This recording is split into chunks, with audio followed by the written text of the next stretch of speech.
গোপাল, একটু গরম দুধ খেয়ে যেও। সকাল সকাল পেট খালি রাখলে মাথা ঘুরে যাবে। আরে, তুমি যত্ন করো আর ভাগ্য না করলে কি হবে? কাল রাতে ঘুমও ঠিকমতো হয়নি। ভাবছিলাম সারাদিনের বীজ বাকি আছে। তুমি না এত চিন্তা করো কেন? ভগবান দেবে, কিছু না কিছু ঠিক হবে। ঠিক হবে বলেই তো দিন চলে, কিন্তু জমির মালিক বলছে এবার যদি ভাড়া না দেই জমি কেড়ে নেবে। জীবন যখন গরিবের হয় তখন রুটি দুধও বোঝা হয়ে যায়। তবুও লক্ষ্মী হাসি মুখে গোপালকে বিদায় দেয় প্রতিদিন। আরে গোপাল ভাই, তোমার তো এই বছর বেশ ধান হয়েছে দেখছি। ধান হয়েছে ঠিকই, কিন্তু বাজারে দাম কম। কষ্টে ঘাম শুকাচ্ছে না রে রঘু।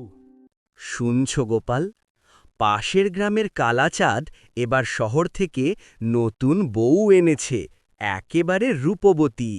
ওসব রূপ দিয়ে কি হবে রঘু? মন ভালো থাকলেই সুখ। তা ঠিক, কিন্তু শুনেছি তোমার বউ লক্ষ্মী তো শান্ত আর ভালো, আবার কবে জানি এক বউ বেশি দরকার পড়ে না তো। আমি বউ সামলাই একটাই কষ্টে, আর একটা সামলাবো। রঘু, তুমি তো জানো আমার অবস্থা।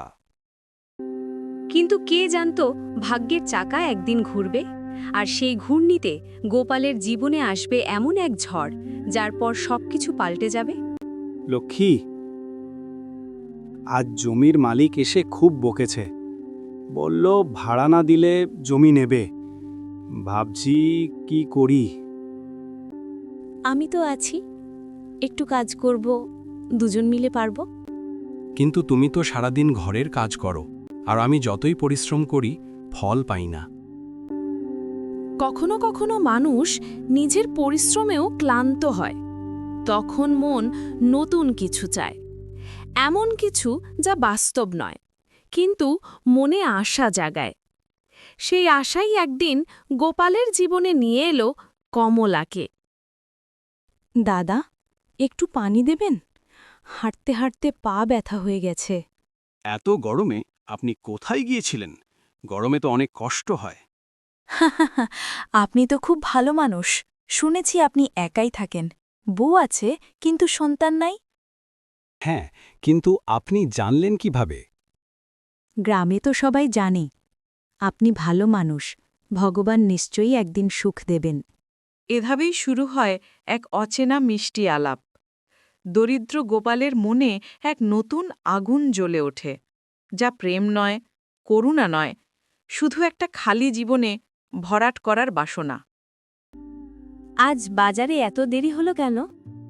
বাজারে ছিলাম, এক মহিলা পানির জন্য ডাকল, তাই একটু থেমেছিলাম। ভালোই করেছ। নারীর চোখ কখনো ভুল দেখে না। লক্ষ্মীও বুঝেছিল কিছু একটা বদলাচ্ছে গোপালের মনে।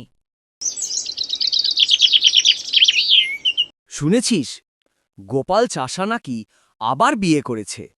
হ্যাঁ রে, ওই বিধবা কমলাকে। সুন্দরী বটে, কিন্তু জিহ্বা তীক্ষ্ণ।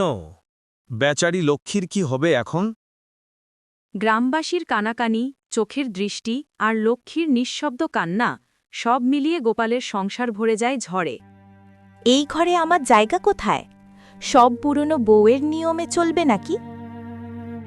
ঘরটা ছোট, কিন্তু মনের জায়গা বড় রাখলে সবই সম্ভব। ওসব কথা পুরনো, এখন আমি এ ঘরের দ্বিতীয় মালকিন, আমার জন্য আলাদা ঘর চাই। কমলা, এখনই আলাদা ঘর হবে না, টাকার অভাব। টাকার অভাব, টাকার অভাব। প্রথম বউয়ের জন্য সব, আমার জন্য কিছুই না। এভাবেই শুরু হয় হিংসার আগুন। একই ছাদের নিচে দুই নারীর মধ্যে প্রতিযোগিতা, ভালোবাসা আর বঞ্চনার লড়াই। নিজের সঙ্গে আমি কি দোষ করেছি? আমি তো শুধু ভালোবাসতাম, কিন্তু ভালোবাসা কেন হারে সবসময়? কিছু কান্না শব্দহীন, কিছু বেদনা অদৃশ্য। লক্ষ্মীর সেই কান্নাই একদিন রূপ নেবে এমন এক ঘটনার, যা বদলে দেবে গোপালের ভাগ্য আর পুড়িয়ে দেবে সেই মাটির ঘর।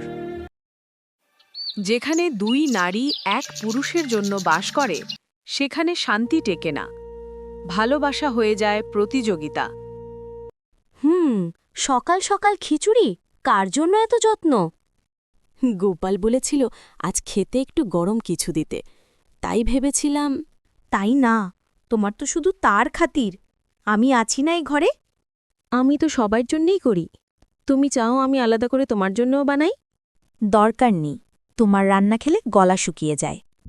কমলার মুখে আগুন, লক্ষ্মীর মনে জল, আর মাঝখানে দাঁড়িয়ে আছে গোপাল, নিজেরই ঘরে যেন বন্দী হয়ে গেছে।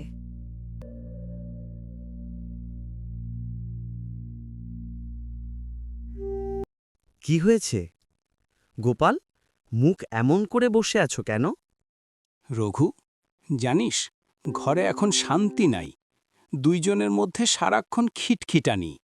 দুই বউ মানে দুই ঝড় ভাই, এটা তো জানতেই পারিস। জানতাম, কিন্তু ভাবিনি এত কষ্ট হবে। লক্ষ্মী কাঁদে, কমলার আগে ফেটে পড়ে, আমি মাঝখানে পড়ি। গোপাল বুঝছিল তার সংসারে এখন আগুনের ফুলকি, কিন্তু মানুষ আগুন দেখে পেছায় না, বরং ভাবেই এবার ঠিক সামলাব, আর সেই ভুলই তার জীবনের সবচেয়ে বড় দোষ হয়ে দাঁড়ায়।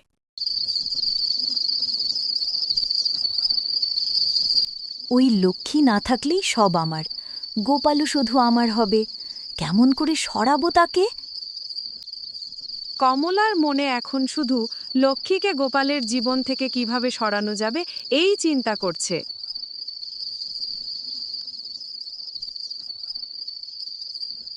সে উঠোনে বেরিয়ে রঘুকে দেখে বলে, ভাই রঘু, একটা কথা বলি।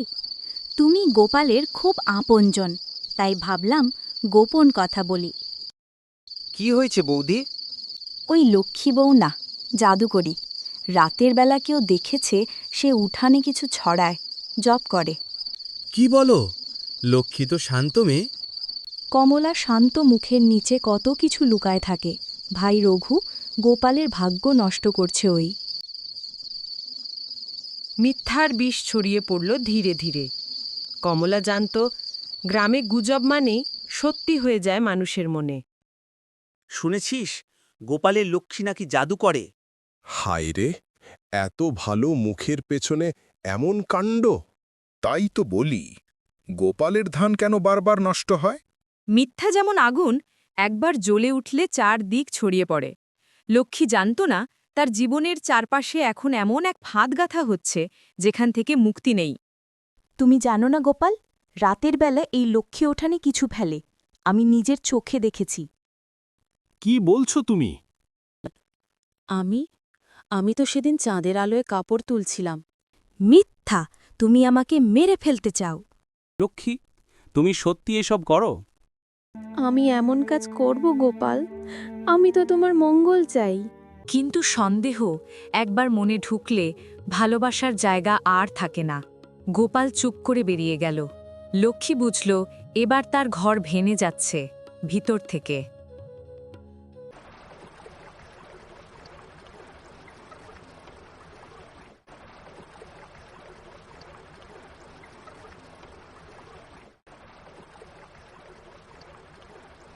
লক্ষ্মী, আজ থেকে তুমি আর এই ঘরে থাকবে না, অন্য ঘরে থাকো। আমি কারো ঝামেলা চাই না। আমি তোমার বউ, তোমার ঘরে থাকবো না তো কোথায় থাকবো? এখন সংসারে শান্তি দরকার, তুমি ওখানেই থাকো। একজন স্ত্রীর জন্য স্বামীর মুখের এই কথাই সবচেয়ে বড় আঘাত। লক্ষ্মীর বুক ভরে উঠল কান্নায়, কিন্তু সেই কিছু বলল না। দেখলে, এখন ঘরে শান্তি এসেছে, তাই না? হ্যাঁ, কিন্তু মন শান্ত নয়। জানি না আমি ঠিক করলাম নাকি ভুল করলাম। তুমি শুধু আমার কথা বিশ্বাস করো, ওর না। ও তোমাকে সর্বনাশ করবে একদিন। হায় হায়, এ কি হয়ে গেল আমার? সব শেষ হলো। কি হয়েছে গোপাল, এভাবে চেঁচাচ্ছ কেন? কমলা, আমার ধান সব শেষ হয়ে গেছে। আমি বলেছিলাম না ওই লক্ষ্মী তোমার ক্ষতি করতে চায়? এবার বিশ্বাস হলো তো? লক্ষ্মী, লক্ষ্মী, কোথায় তুমি? এখানে আসো।